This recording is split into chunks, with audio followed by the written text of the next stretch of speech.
بسم اللہ الرحمن الرحیم۔ السلام علیکم۔ مکہ معظمہ فتح ہو چکا ہے۔ رسول اکرم صلی اللہ علیہ وآلہ وسلم ابھی مکہ معظمہ میں ہی مقیم ہیں۔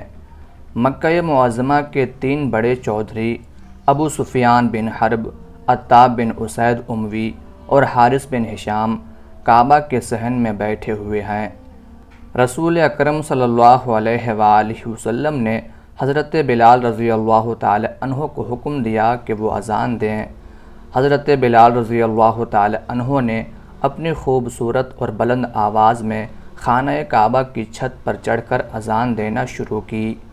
ان کی آواز سے حرم مکی گونج رہا ہے۔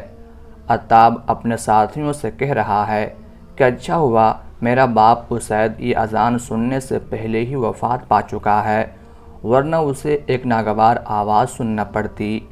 ابو جہل کا بھائی حارث بن ہشام بولا، اگر مجھے معلوم ہو جائے کہ محمد صلی اللہ علیہ وآلہ وسلم حق پر ہیں تو میں ان کا پیروکار، ان کا فرما بردار بن جاؤں۔ ابو سفیان بن حرب کہنے لگا، واللہ میں کچھ نہیں کہوں گا، کیونکہ اگر میں بولوں گا تو اس نے بیت اللہ کے صحن میں پڑی ہوئی کنکریوں کی طرف اشارہ کر کے کہا، یہ کنکریاں بھی میرے بارے میں خبر دے دیں گی۔ تھوڑی دیر گزری تو حضور صلی اللہ علیہ وآلہ وسلم ان کے پاس تشریف لائے اور فرمایا، تم لوگوں نے ابھی جو باتیں کی ہیں ان کی اطلاع مجھے مل چکی ہے۔ اب آپ صلی اللہ علیہ وآلہ وسلم نے ان میں سے ہر ایک کی باتیں دہرا دی ہیں، ہر ایک کو بتا رہے ہیں تم نے یہ کہا ہے، تم نے یہ کہا ہے۔ ناظرین گرامی، حضور صلی اللہ علیہ وآلہ وسلم نے ان کو نہ ڈانٹا نہ تانا دیا، بلکہ بذریعہ وحی ان کو بتا دیا کہ وہ لوگ آپس میں کیا باتیں کر رہے تھے۔ حارث بن ہشام اور عتاب بن اسید بول اٹھے، ہم گواہی دیتے ہیں کہ آپ اللہ کے سچے رسول ہیں۔ اللہ کی قسم کوئی اور شخص ہمارے پاس نہیں تھا، ہم تینوں ہی تو بیٹھے آپس میں گفتگو کر رہے تھے، کوئی اور شخص ہمارے پاس بیٹھا ہوتا تو ہم کہتے کہ اس نے آپ کو ہمارے خیالات سے آگاہ کیا ہے، یہ یقیناً نبوت ہے کہ بذریعہ وحی آپ کو اطلاع ہو گئی۔ ان پر اللہ کے رسول صلی اللہ علیہ وآلہ وسلم کے کرم کا، آپ کے اعلیٰ اخلاق کا یہ اثر ہوتا ہے کہ وہ سچے مسلمان بنتے ہیں۔ اسی عتاب بن اسید رضی اللہ تعالی عنہ کو یہ اعزاز ملتا ہے کہ انہیں مکہ معظمہ کا گورنر مقرر کیا جاتا ہے۔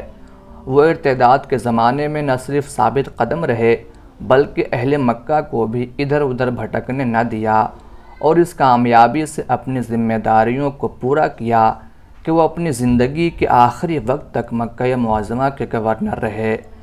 جہاں تک حضرت حارث بن ہشام مخزومی رضی اللہ تعالی عنہ کا تعلق ہے تو وہ یرموک کی جنگ میں پیاسے جام شہادت نوش کرتے ہیں۔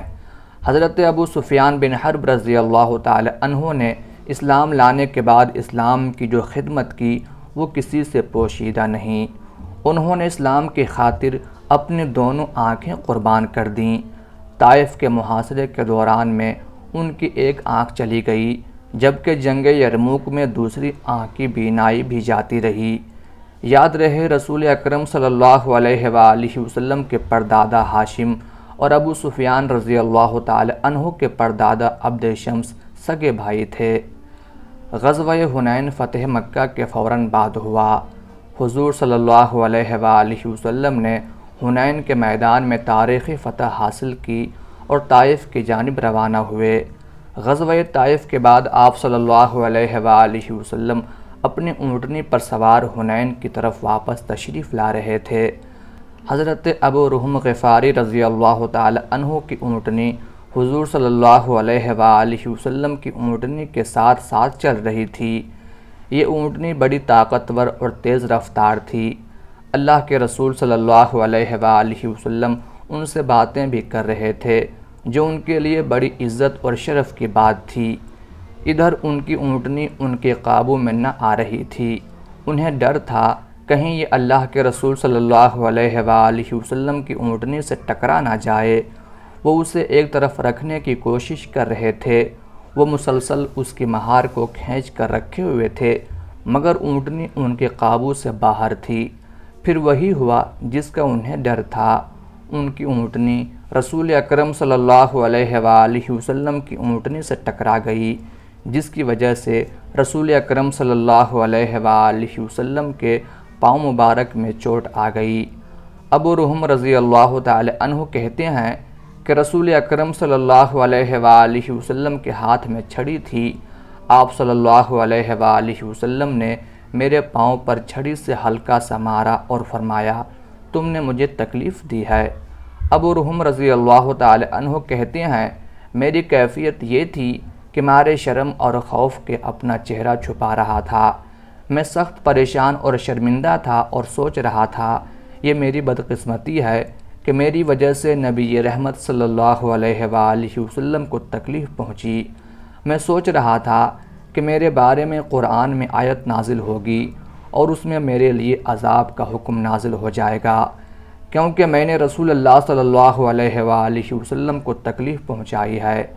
جب ہم اپنے رہائش گاہ پر اترے تو میں نے اپنے ساتھیوں سے کہا، سنو، میں تمہاری سواریوں کو چرایا کرتا تھا، لیکن آج میں چرانے سے معذرت خواہ ہوں۔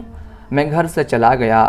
جب شام کو واپس آیا تو میں نے اپنے ساتھیوں سے پوچھا، کوئی میری تلاش میں آیا تھا؟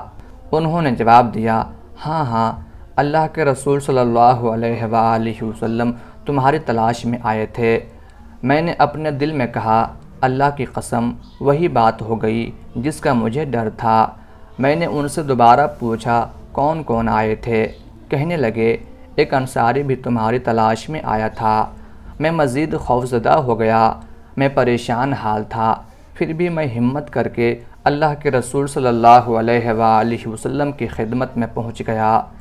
ناظرین گرامی، رسول اکرم صلی اللہ علیہ وآلہ وسلم کے اعلیٰ اخلاق کو دیکھیے کہ جب آپ صلی اللہ علیہ وآلہ وسلم نے اپنے اس ساتھی کو دیکھا تو آپ مسکرا دیے اور مسکراتے ہوئے فرمایا، ساتھی، شام کو میں نے تجھے اپنی چھڑی سے تکلیف پہنچائی تھی۔ صحابی کو اس غیر متوقع محبت و شفقت پر بہت خوشگوار حیرت ہوئی۔ وہ خود کو ملامت کرتے ہوئے آ رہے تھے کہ ان کی وجہ سے اللہ کے رسول صلی اللہ علیہ وآلہ وسلم کو تکلیف اٹھانی پڑی۔ آپ صلی اللہ علیہ وآلہ وسلم کے سامنے بھیڑوں کا ایک ریوڑ تھا، ان بھیڑوں پر اون تھی۔